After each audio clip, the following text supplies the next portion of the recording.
morning and welcome to Daybreak Benue on Benue Television, your breakfast companion. That is going to bring you so many topics today to discuss and at your leisure as we accompany you on your breakfast enjoyment. My name is Stephen Abba. And my name is Mercy. Good morning. Good morning, Stephen. Good morning, Mercy. Yeah. You're looking all black up. All right. Something came up this morning, and I think we should talk about it briefly. Yeah. They said the organized labor has called on it. Now they have a list of states that are already implementing. I see they are going to implement it, and numerous of them they have not even formed the committee that is going to be in charge of that. And I'm wondering why that has not happened. Well, I sincerely hope this won't be the case of what transpired during the 30,000 naira minimum wage, where up to date, Yes. some states are lagging behind in terms of payments or adopting the 30,000 naira minimum wage. Now we're moved from that, to another minimum wage that is not even uniform.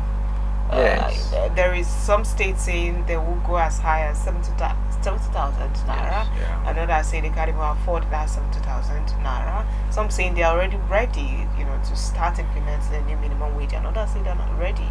The committee is just not there. Labour is even saying here that the state, President Ahmed Tinubu has signed this into law, and that much money is coming to these states. Yeah. Actually, this is affordable. But the question is, why have they not formed the committee, and why are they still delaying in this matter? Because one, they are supposed to start by the end of this month. That was what the press release says, that we are going to start this month, August. By the end of August, everything should be in place, and the arrears is from May. So now, why are we still delaying?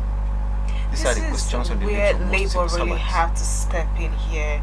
In the case where for the 30,000, I'll make reference still for that 30,000 minimum wage, because some states didn't get.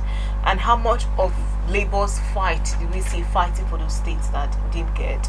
So this is where I would like where to show more seriousness on the part of Labour. They'll really go all out even for states that did not receive, to ensure that everybody at the end of the day is carried along. So they much of the work now befalls on Labour to keep not just on media outings, but to see how they can get the unions in those states, if possible, lay down tools to ensure that every state complies, so they know how serious this state is. The minimum wage they're asking for, it's not too much. It's not even coming straight to the reality of prices of goods and services on ground currently. You can't even cushion the hardship that people are experiencing. So it's very important that Labour goes beyond just media out and say some may delay, but they see the enforcement, the implementation on every state. I think we should be having that conversation then maybe in other days. Yeah, but right now we'll be hitting the ground running. We'll be going on a short break while we bring our guests to discuss the topic for today, which is humanitarian crisis, challenges, opportunities, and innovations in response and relief efforts. That will be on after this break. Do not go away.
glad you're still there.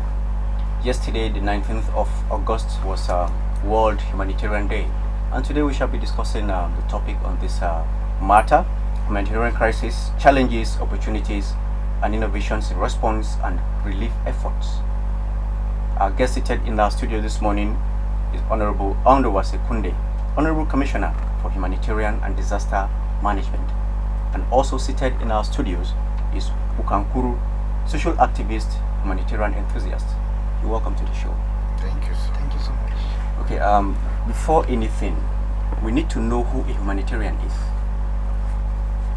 Honorable Commissioner. Thank you so much. From my own concept and understanding of humanitarian is that person or an organization who gives all out to people without thinking back or saying where to fall back at all. You know, there are people in needs, and there are human beings who develop their time, resources, and energy to make sure that the vulnerable persons lives life like any other person. For me, that is who is a humanitarian. You may want to lend your voice to that. Well, I think the Honorable Commissioner has said it all.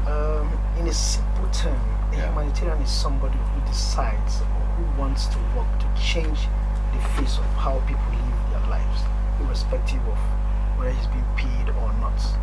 Okay. So that's just a simple definition I can add to what the Honorable Commissioner said, because dragging a whole lot of explanation, for me, it's just so very simple. You can also be a humanitarian if you wake up in the morning and decided that, okay, me, I won't eat today because my neighbor has not eaten, and what I have to do for myself, let me do it for my neighbor already. The act is already playing in your life.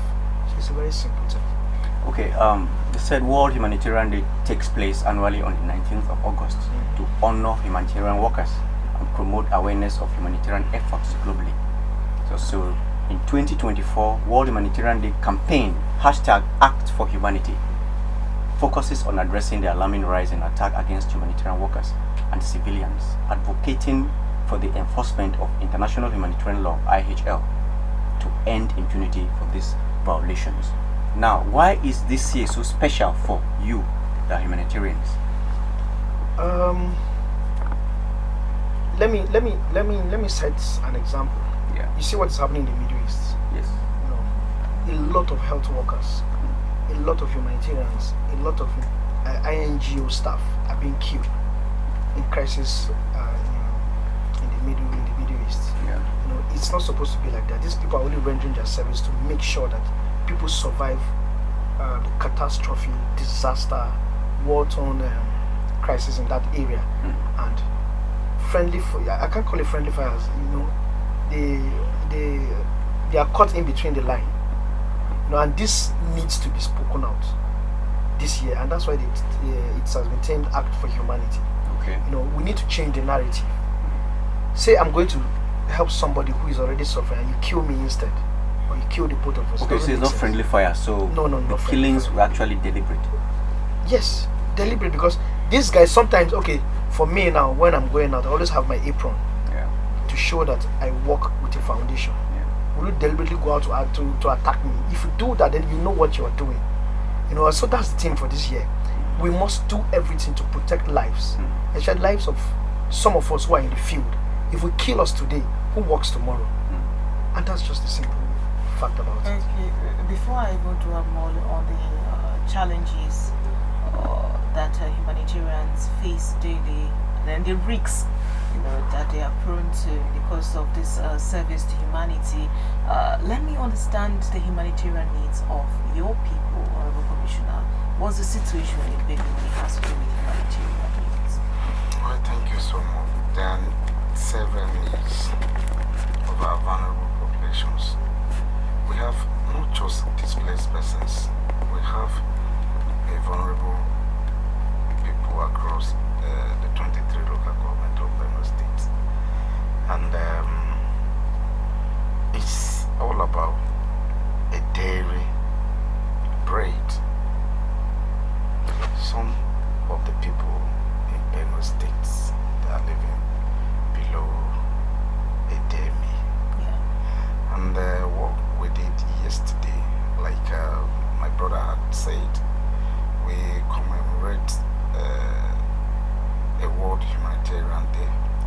has been in this sector for quite a long time.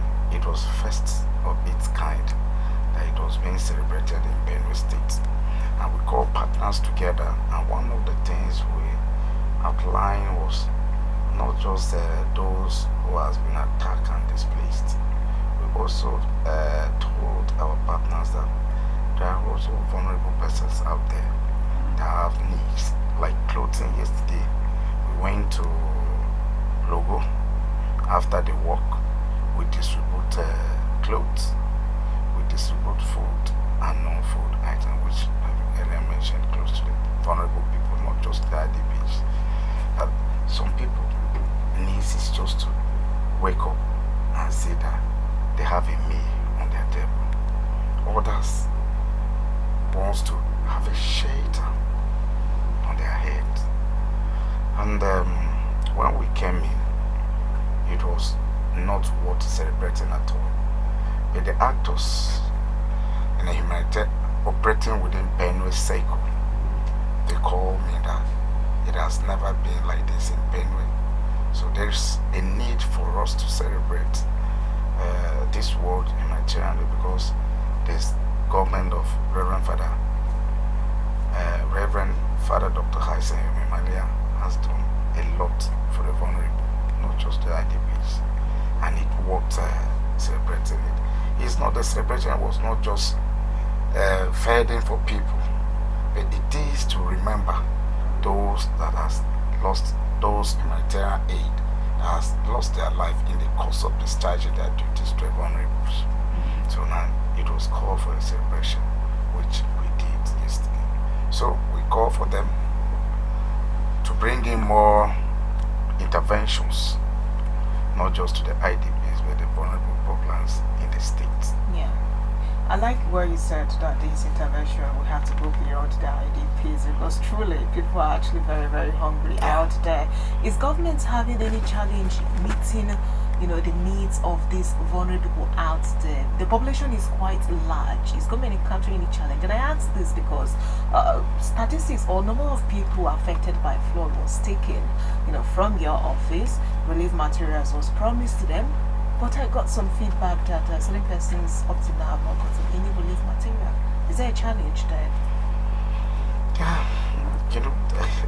there's no government that doesn't have a challenge.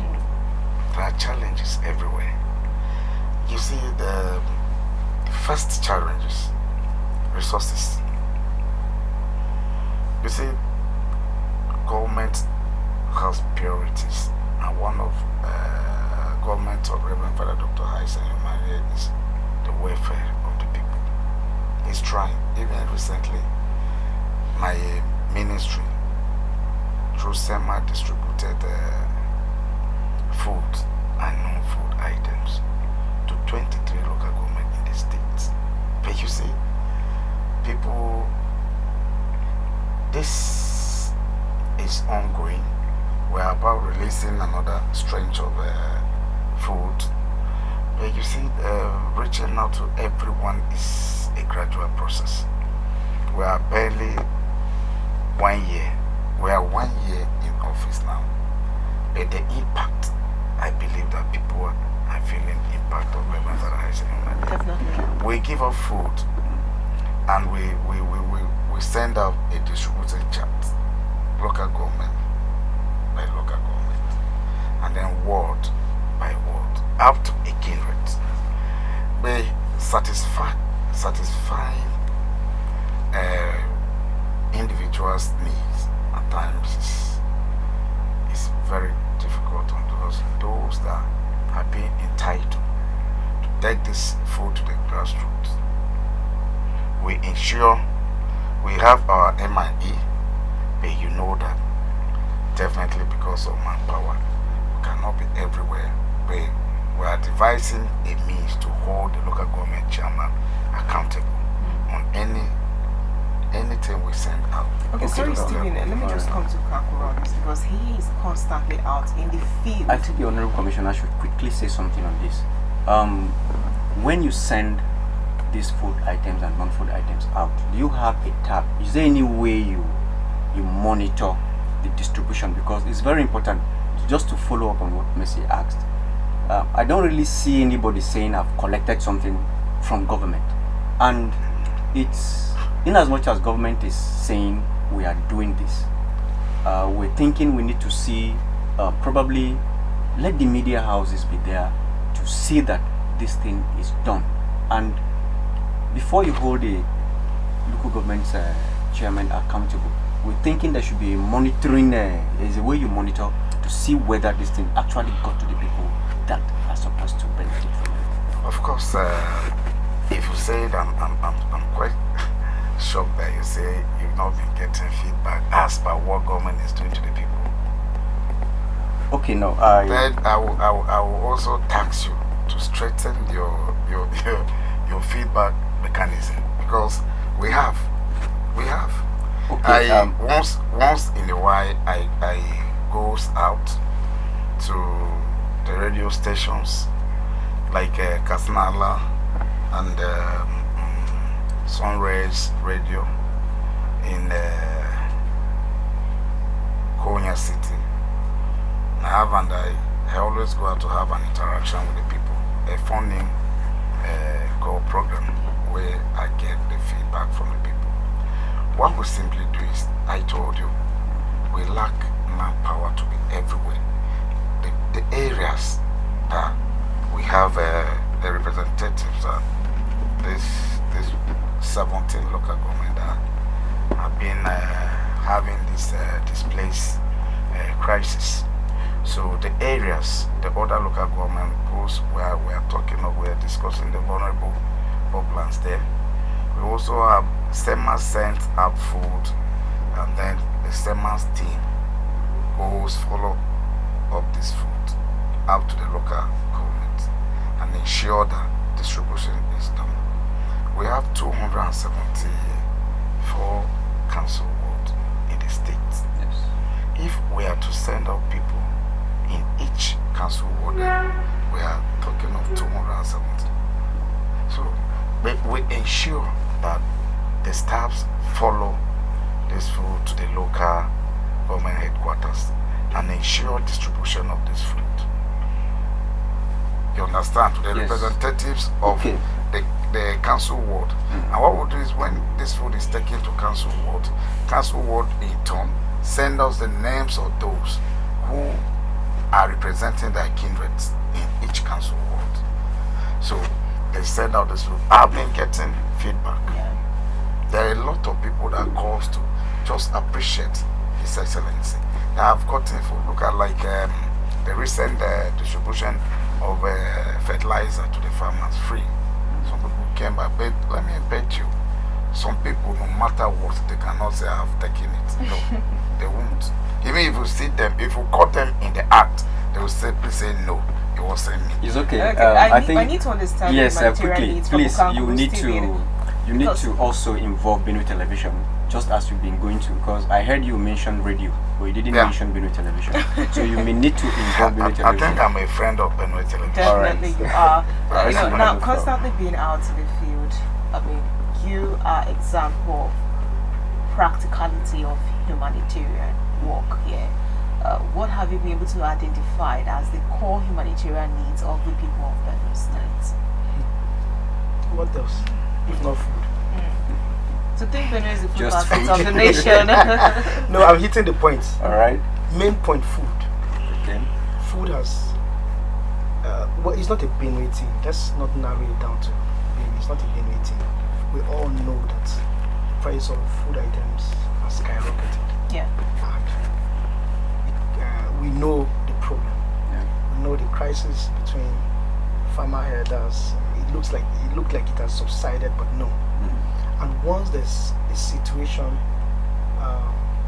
of that nature and it's still persisting, be rest assured that these things will happen to each and every one of us. Take 20,000 naira to the market now and tell me if you can buy anything in like 2 leather bags. It's terrible. Most importantly, food, because we need to eat You need to be alive. to be alive and to move. Then another problem is shelter. It's something that is very worrisome, and I had the opportunity to talk to the governor. We spoke on phone, said, there need to be maybe a department that will regulate the activities of landlords in Benue, and their agents. Benue, and their agents in Benue. When they start with Makurdi, because as it is right now, it is more expensive to live in Makurdi than Abuja. Some places in courts, you know, these guys are killing us. They are just getting everybody worked up. It looks like you're working for landlords and agents, you know. So put side by side, these two things are very key. You know, food and accommodation is something that everybody's talking about. It's not just in Benue. I heard one of my friends who is in Bauchi said the same thing, just the same line I'm using. He said it's very terrible in Bauchi right now. Food and accommodation. I don't know about other places. Insecurity. Yes, the governor have tried, but you know you can't do. It's not a one-day thing. Yeah. We both know that. Yesterday, I saw the Honorable Commissioner for Humanitarian, out with some humanitarians and stakeholders in that campaign, and I also saw some hashtags or placards saying return the IDPs back to their ancestral homes, and linking it to the issue of food now, because if they are actually in their homes, then they'll be able to cultivate this arable lands that is vast and just lying there, and then Benue will really have no business associating itself with food insecurity. Rather, it will be like this bank where food is stocked to feed other states in Nigeria. But that was a beautiful campaign. Steve, you wanted to add something? No, you asked it. All right. Okay. So, Honorable Commissioner, do you mind talking to us more about that campaign? Because I saw some rep members. Are we expecting a new law in place? And on that issue of also returning IDPs back to their ancestral home, what's the latest development? Well, thank you so much for that question. Yesterday, as we earlier say, was World Humanitarian Day. And so, like I said, it was celebrating it yesterday because of His Excellency perseverance in cashing in and curbing the humanitarian situation in the state. So, what we simply did was that there's some bills that has been sent in the assembly in regards to the respect to humanitarian workers. So we simply did a walk to celebrate Humanitarian Day, and then we ended in the Benue State Assembly complex, where Honorable Speaker was not around, but he directed the majority leader, Honorable Sate Tize. She received us on his behalf, which he did yesterday, and one of the hotlines that we took to them was expedition on the passage of some of these acts that we have sent to them as a be to protect humanitarian workers, to protect vulnerables, and to protect disabilities. Once these things are passed, we will domesticate them in Benue State and ensure compliance of these laws. So he received us very well, and one of the things we discussed is that we have brought in durable solution to Benue State. The durable solution is looking beyond livelihood. It's providing a lasting solution to the displaced persons, vulnerables, and disabilities, looking at what they can do for themselves. Government cannot continue to share palliatives. There should be an end to giving people food, let people fed for themselves. So that is one of the things we said, and I asked for this year budget has come and gone, and we were expecting the 2025 budget, and you know, he's one of the policies of His Excellency Reverend Father Dr. Hyson Malia is that every budget will be presented to Assembly at most December. And so I sue for their understanding, and also should keep in mind that we needed 10% of the budget. So what the partners does is, if you are leading, as they say state government should lead, there should be a commitment on the side of state government by providing a 10% also to add to what they are coming should see that yes, you cry out and you are serious about what you are telling us. So once we talk to them, the action plan for humanitarian was launched sometimes in July in Abuja in the presidential villa where Vice President Senator Kashim Bryan chaired it, and then we have worked on that. We are relaunching it to drag donors to come to bring money to Benue for development. Yes, the issue of returning of IDPs to ancestral home, the process is ongoing. You see, the poorest state of the IDPs recently, His Excellency has cried out and attracted some donors. IOM came with ARAD funds, Rapid Response Funds, to help cope the situation of vulnerable the IDPs. The state government has given them land in Abagana. They are building a dignified transit shelters where we move them, while we are trying to see that we complete the low-skill houses that will stand for them. And then these are processes, and we are taking step by step to make sure that we come through this. And I believe by the grace of God, very soon. There's so many challenges trying to settle these people, not just insecurity. There are also internal problems within us. The land which was allocated to us, times goes back, you have issues with those communities. And the government is not the type that goes out to cry on the televisions that this are happening. Like we're being told that the locals stopped the construction of a cargo airport by sending out snakes to bite the contractors. We don't do that. In every situation, we make sure that we go underground and tackle it. That's where we are doing. It's not about crying everywhere. It's about practicing what you preach, and that is what I know the government is doing. It's not about going to a television to cry, but what are you doing to solve the problem that is before you? And that is what we are doing. Okay, this is for you, Kankuru.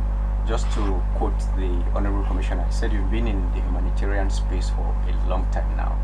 Even without him saying it, we've seen it. So now, the political atmosphere of a place can actually interfere in your delivery. Even the psyche, the culture of a place, and all that.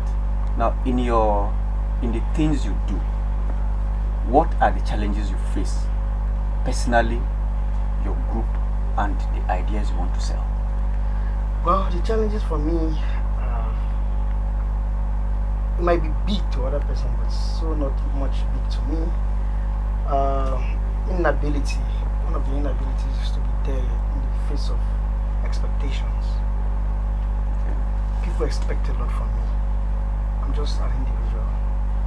I'm not a government staff. I'm not a government. I don't take monies from government coffers. I'm not paid at the end of the month. I'm surviving by my donors.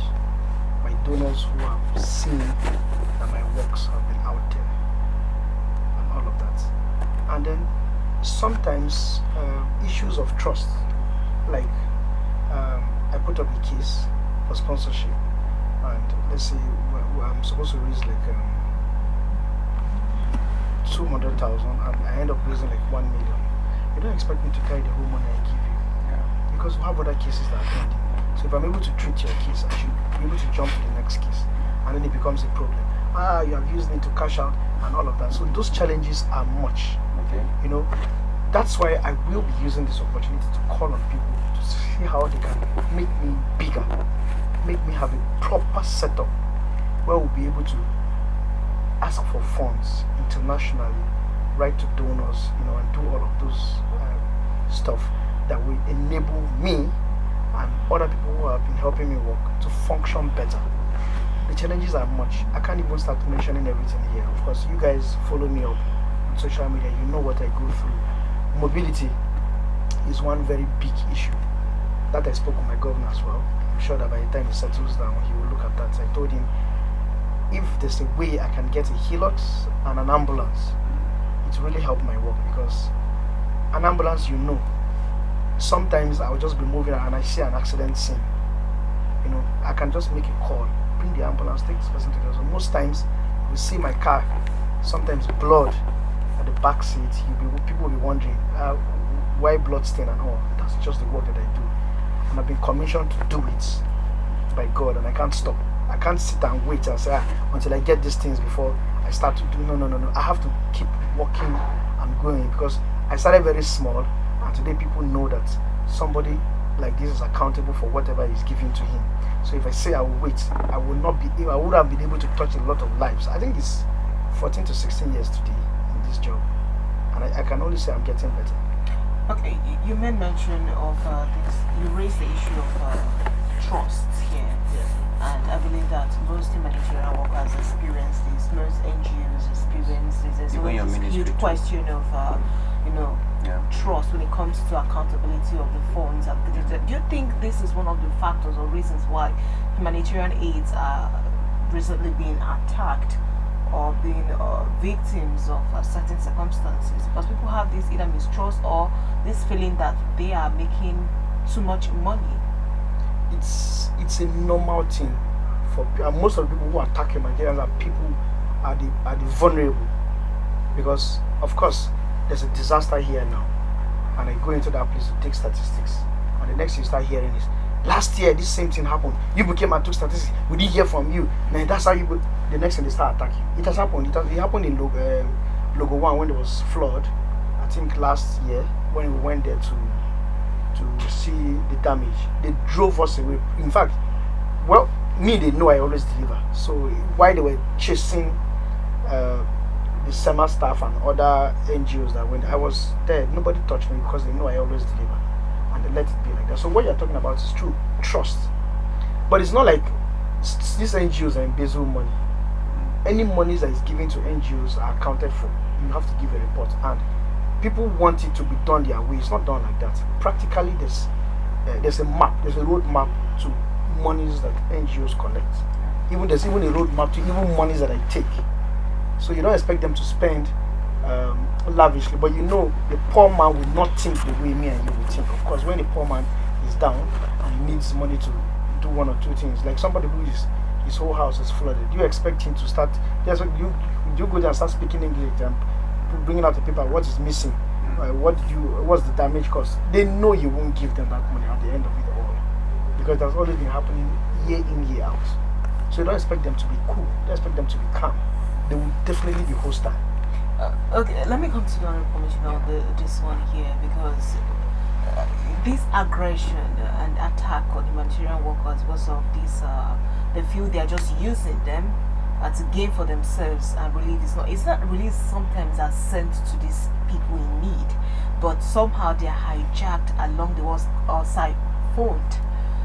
What's really the situation out there that this statistics is taking of people in need? Take for instance, recently Benue encountered flooding, and your team went out on a survey, and in the course of that, statistics of people who are affected by these floods were taken, and they were expecting some form of relief materials, and some up to now have not gotten anything. Now, should people like Okankuru go there now, he may likely be attacked, because they will feel angry and transfer aggression to him, because they are just coming to use their situation to gain.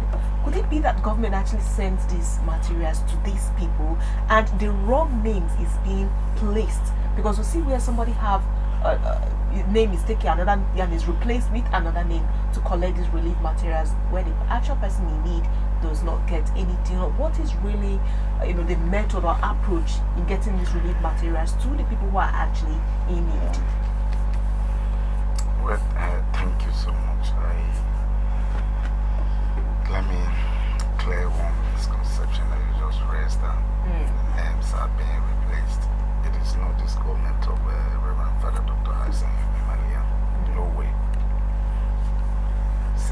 send out staffs, and they took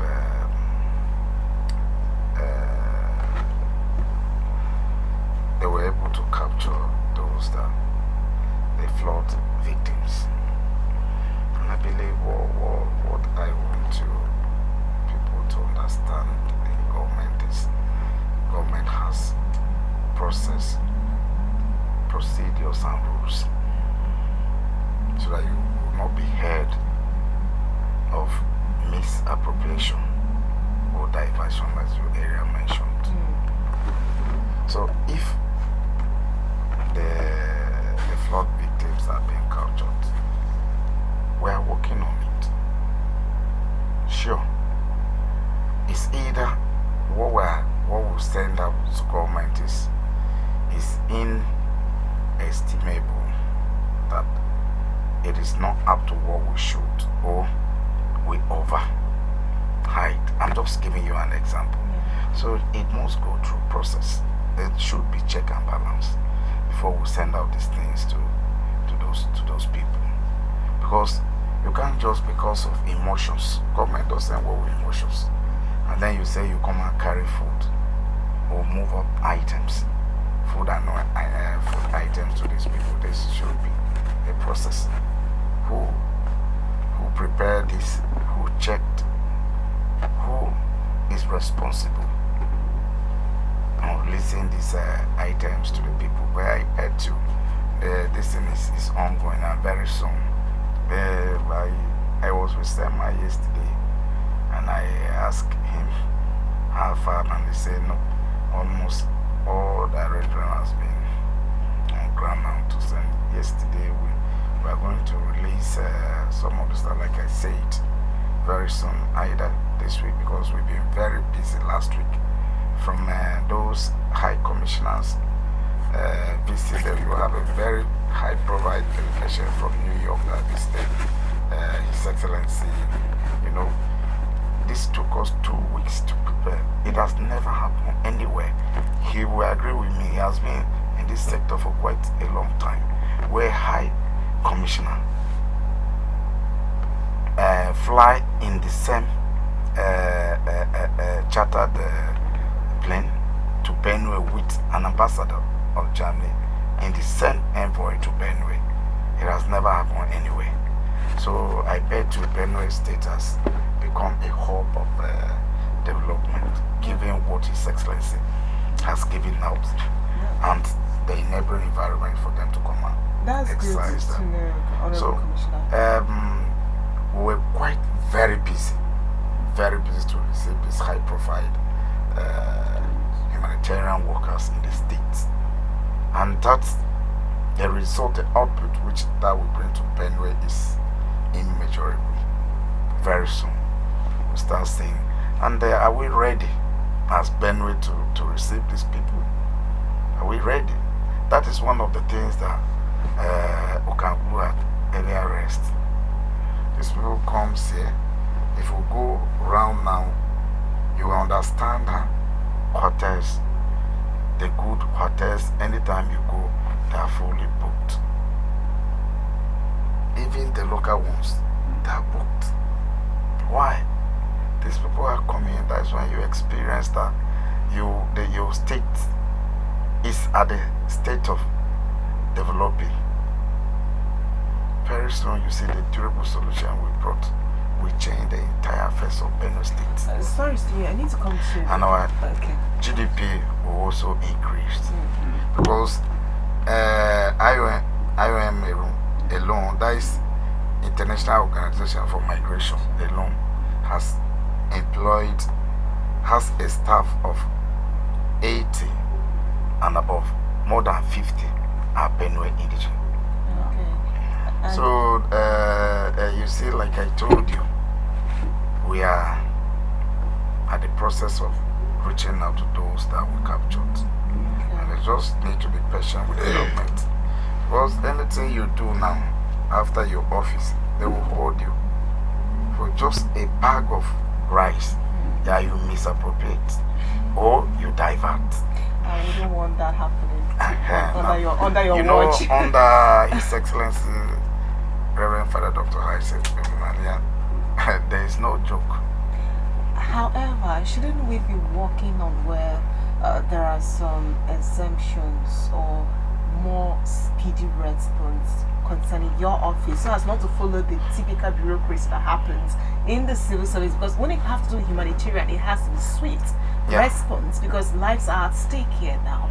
I mean, look at the time when this flood incident happened. Look at the time when all these people were taken, and up to now they're still expecting relief materials. It won't be out of place to say that people have probably died, because of what they experienced and the trauma and the hunger that accompanied it all, losing all their properties in the flood. But then government is taking time, is planning, is trying to follow bureaucracy. Shouldn't there be exemption to your office in terms of swift response? Honorable Commissioner, you'll be answering that question after this break. Please stay tuned with us. We are going on a short break. Get ready with your questions, your comments, your contributions on our social media handle as we still continue on the line of this conversation. Please stay.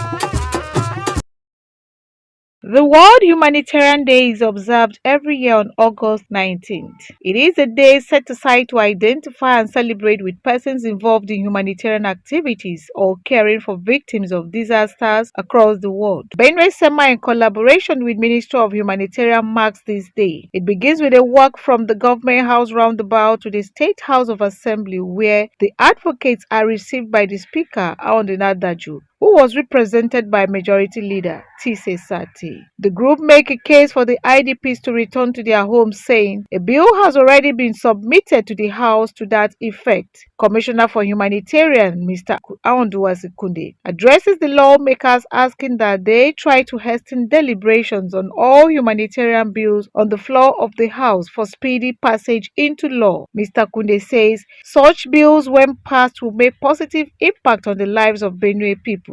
The increasing number of attacks on humanitarian workers and repeated violators of international laws protecting them demonstrates the need for global awareness and action.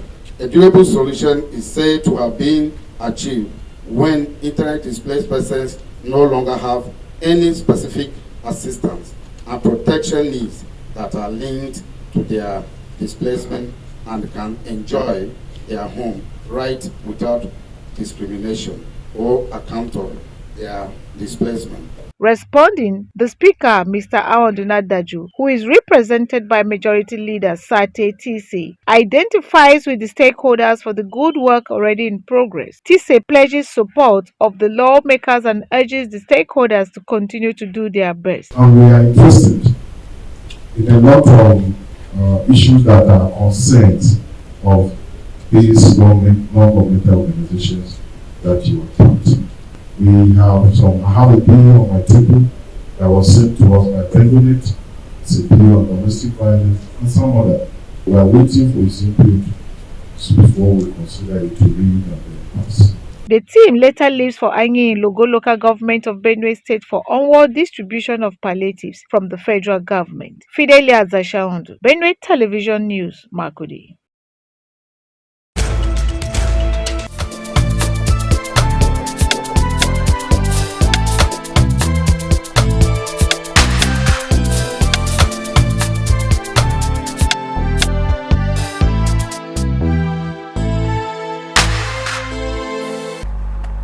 You're still there. We've been discussing humanitarian crisis, challenges, opportunities, and innovations, in response and relief efforts. We've been talking to the Honorable Commissioner Aonduwasekunde, the Honorable Commissioner for Humanitarian and Disaster Management, and of course, Ukankuru, social activist, humanitarian enthusiast. You've been You were asking a question earlier. Yes, Mercy. and it's concerning, what needs to be done so that your office will act swiftly, in terms of providing relief materials to people in need and not adhere to the normal bureaucracy that sometimes is believed to be accompanied with the civil service. Because you're dealing with lives, and every second counts here when it has to do with that. Yeah, thank you so much. You said, in as much as we avoid bureaucracy in some emergencies, there are also some process that you don't jump. Like I earlier said, to avoid you landing yourself in a place where you don't wish yourself to be there. The first of all, what we did was to make sure that these people, their safety was first, as emergency was a priority, which SEMA responded immediately as an agency of the ministry. Second, a token, after capturing, a token was distributed to these affected persons. That is to give them hope that sure, government knows their problem and government is willing and government will reach out to them. And that has also been done.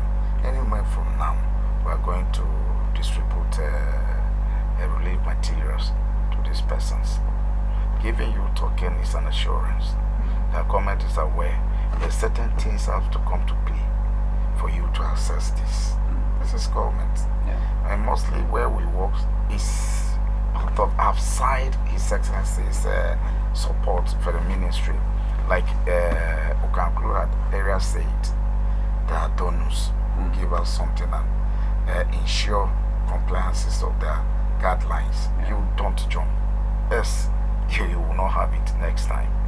You must ensure that what they ask you to do, you must follow it. Like he said, they don't work with emotions.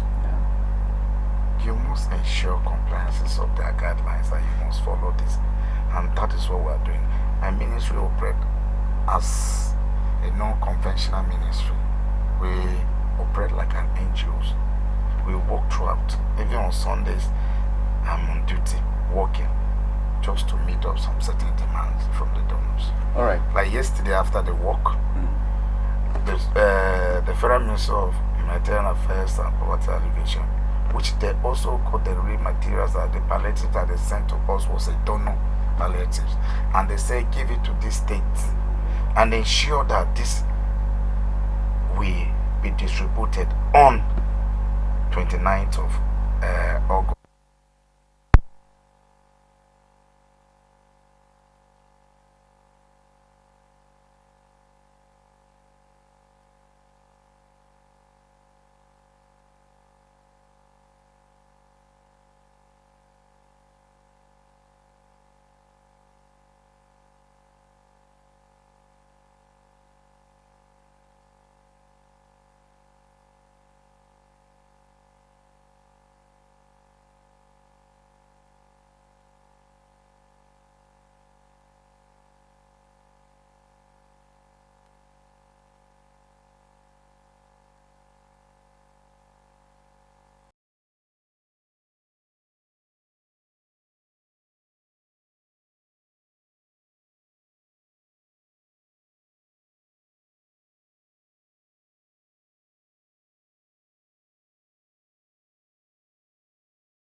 representative or permanent secretary, you know that our minister is still on suspension.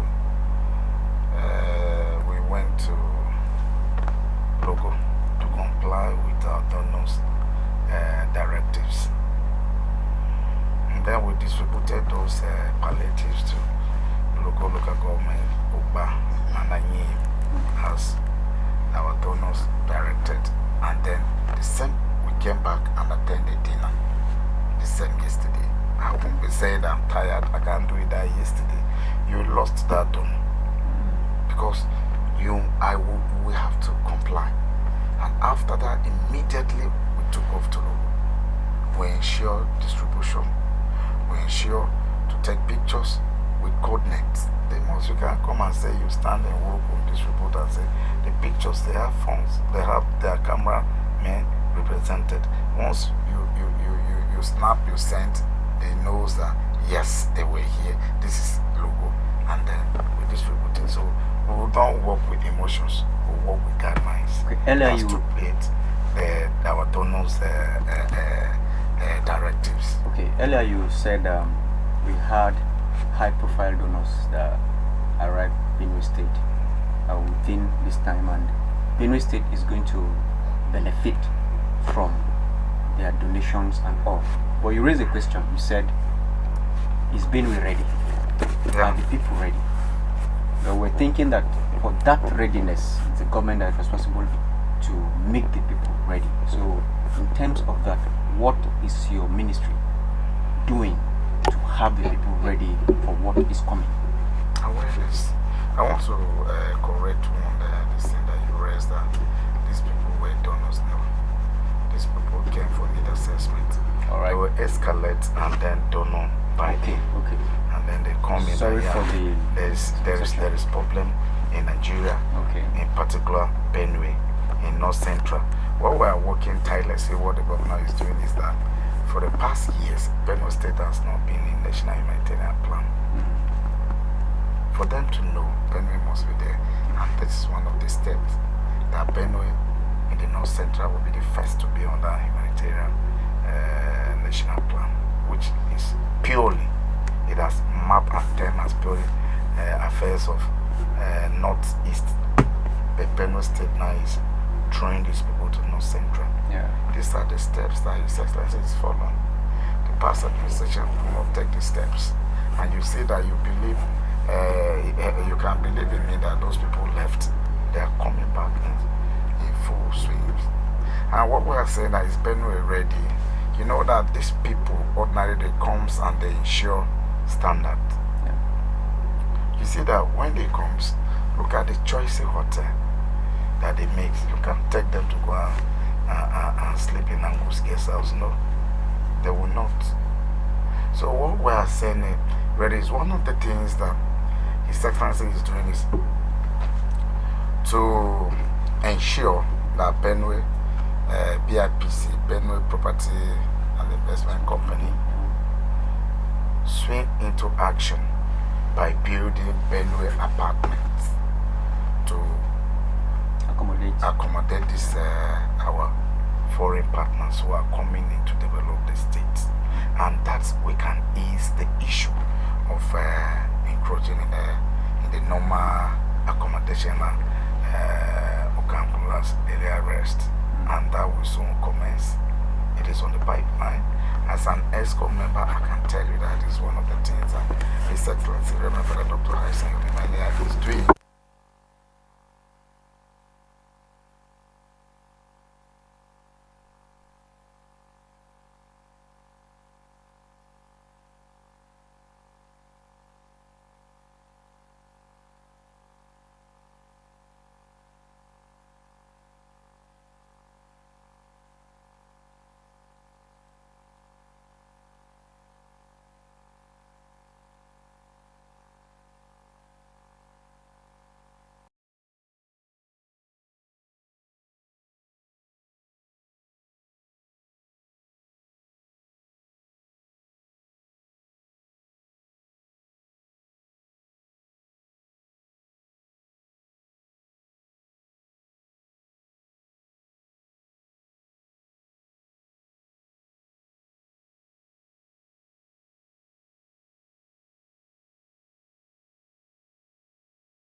interventions are using local-based NGOs.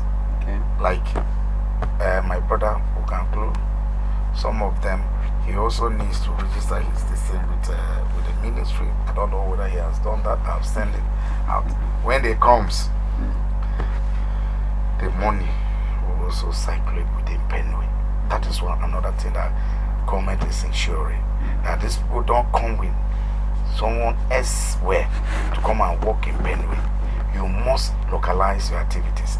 In that, we can employ a lot of people. Even Benue television will be used locally to promote their activities in the state. No, say that is where Benue television. Benue television. Not even Benue television. Benue television. Benue, even that means we are part of it. Continue to be used. Yes. So they will also be using Benue's television to promote the activities in the state. All right. I also be getting employed. I will not stay as a commissioner for life. Maybe after here, I'm thinking that Okanklu will call me to join his NGO, where I'll be his field worker, Okay. going out everywhere. And these challenges are the same. I like the theme for this year's humanitarian day, Act for Humanity in particular. Let's talk more again about this team, Act for Humanity, because I believe it's a collective effort. What really needs to be done in order to act for humanity? I'll also take the Honorable Commissioner's take on this team, Act for Humanity, knowing fully well that right now we have collectively agreed that there is so much hunger out there, and voices from the streets. This is Expo Honorable Commissioner, is that some people are asking, why is there food in the warehouse and people are hungry? You know, so let's take your take on this Act for Humanity. For humanity, very simple, self-explanatory. Let's change the way we live. Let's change the way we do things. Let's show love to one another. Let's show concern to one another.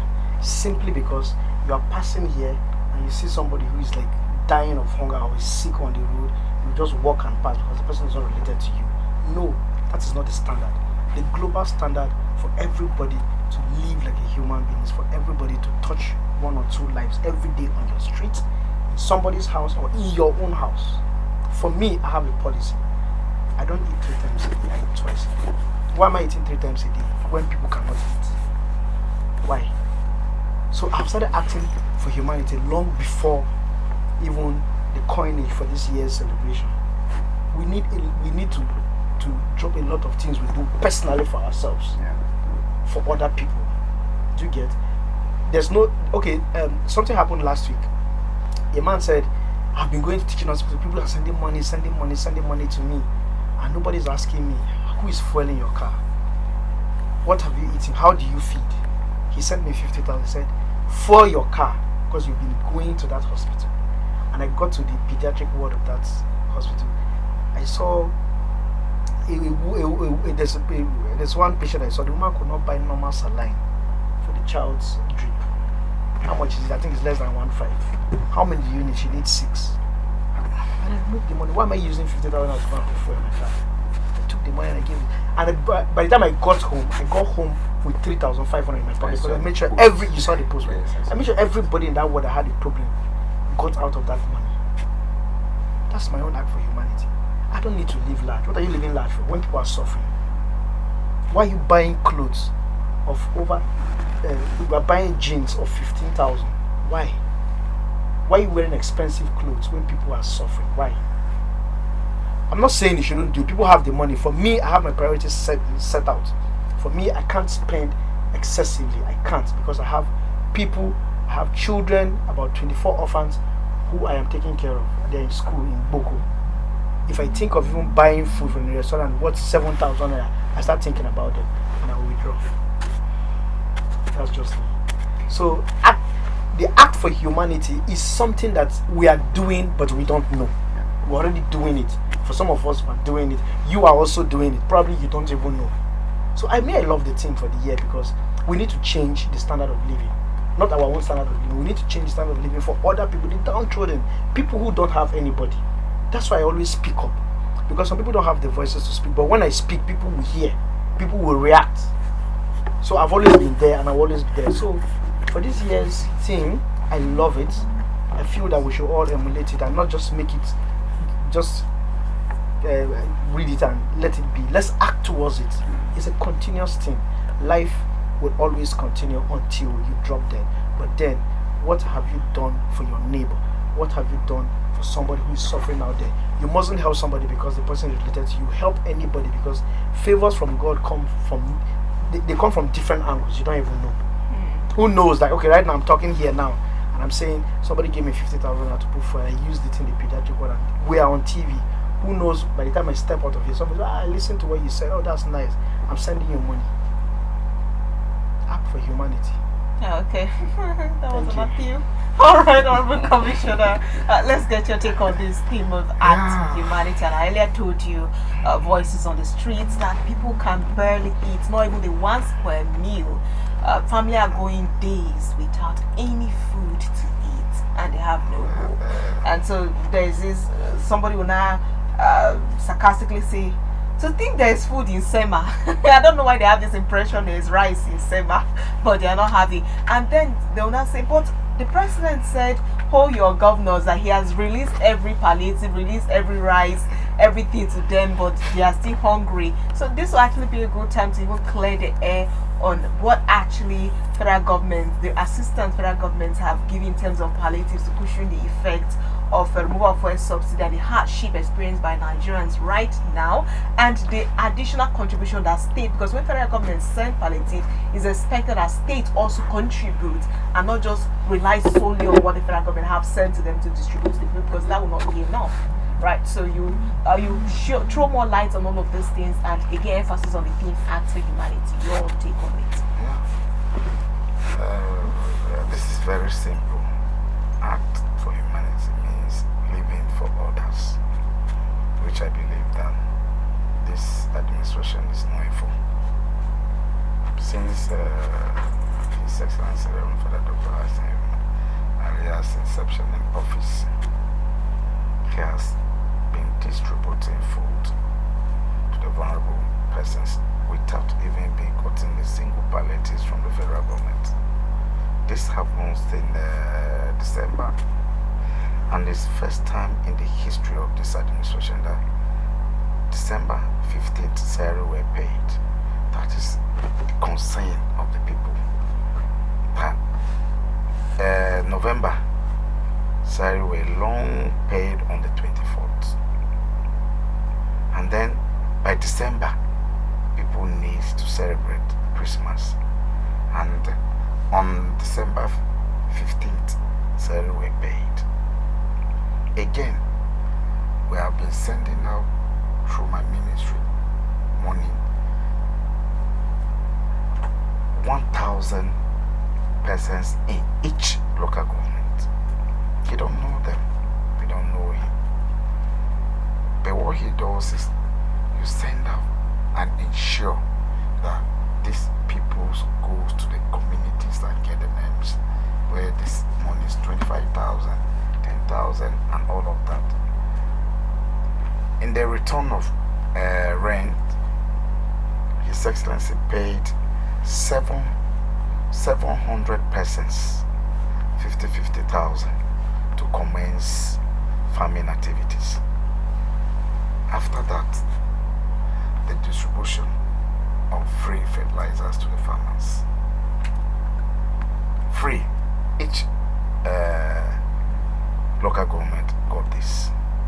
And then he sees to it that there are some people that have money but it's not up to what they are selling fertilizer in the market. He subsidizes it. That if you have this, please access this. I think that was an act for humanity. Yeah.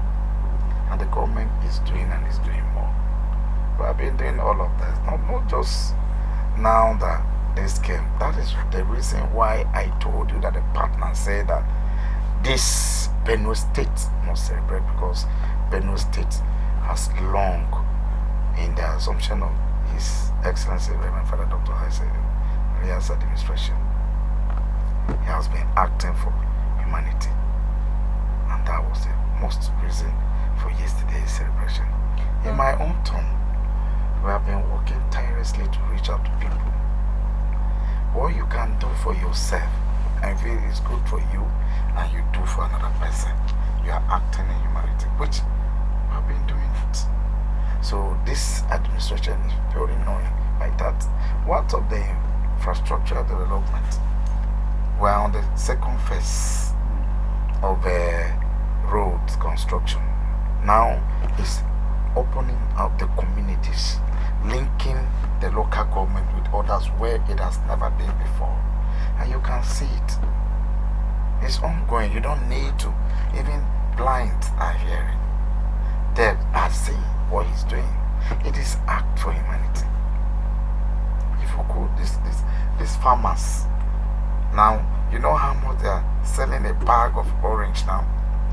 Orange, people used to price it using like that. How much is this? But now, go to the local governments that they have orange orchards.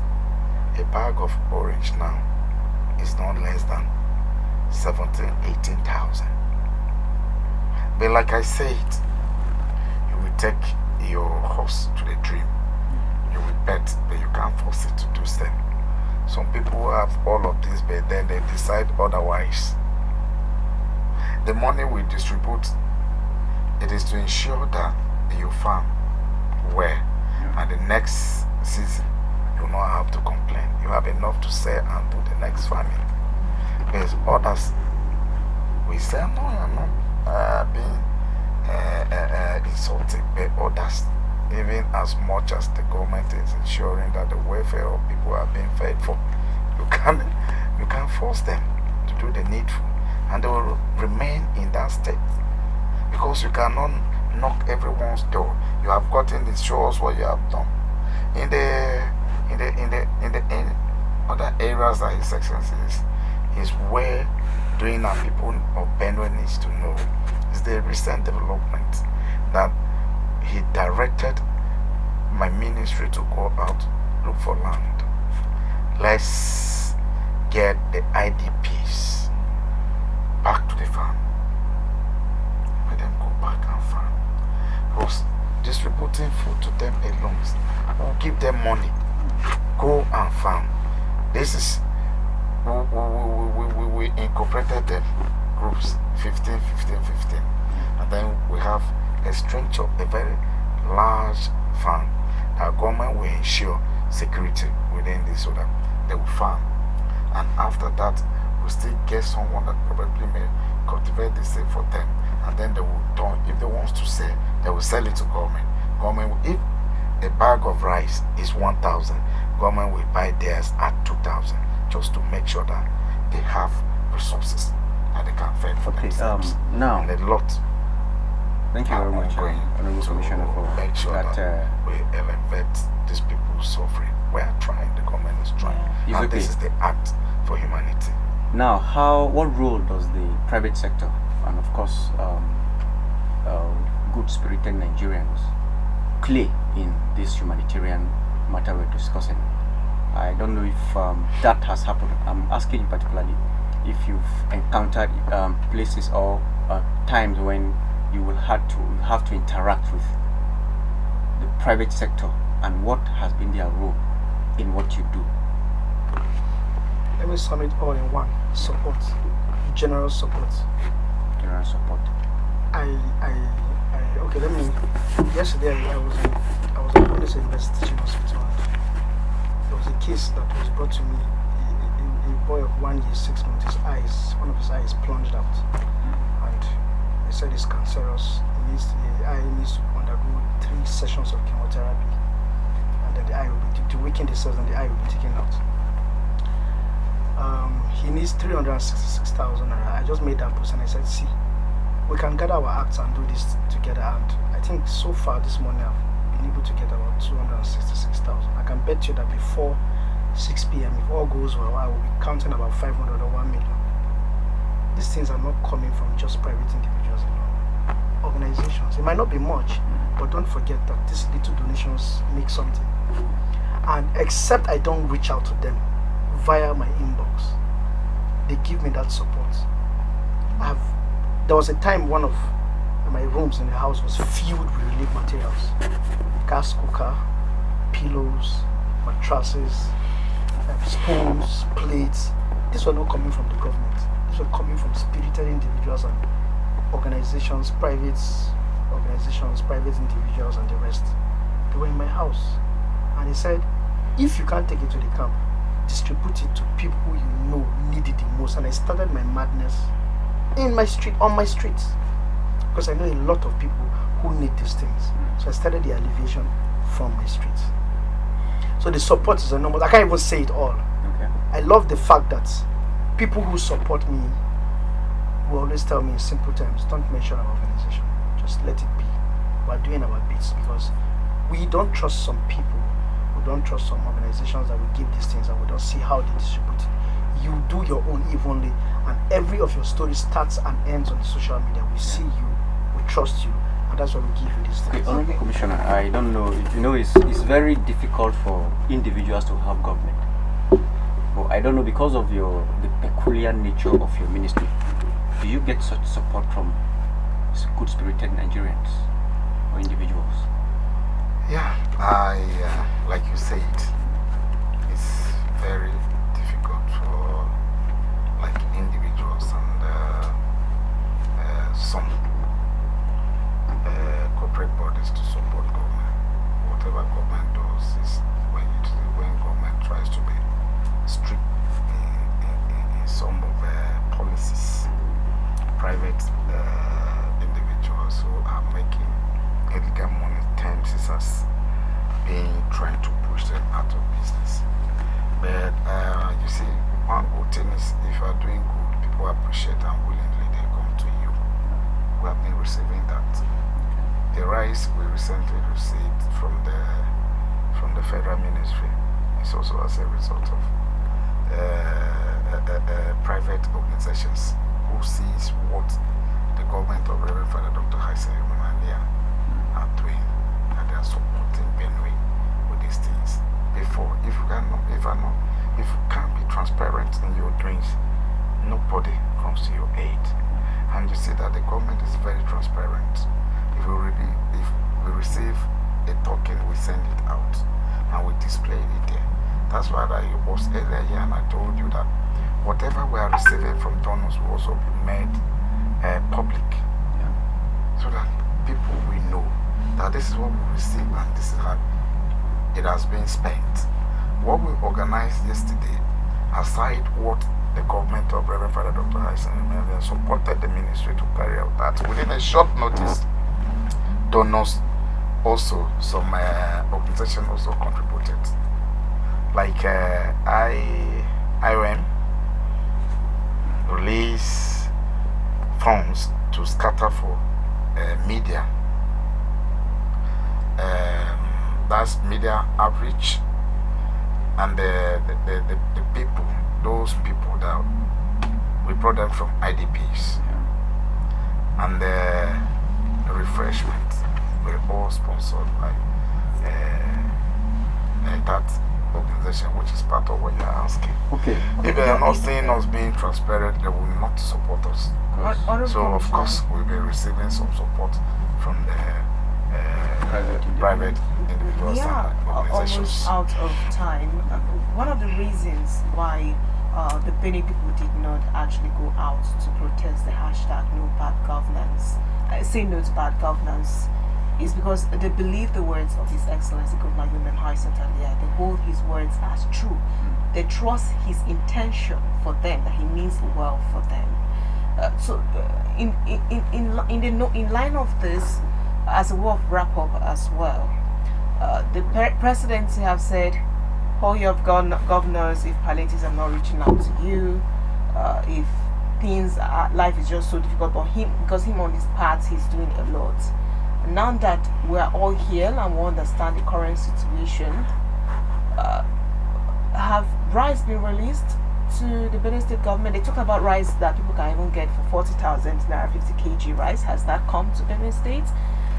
Where can people get it if it has?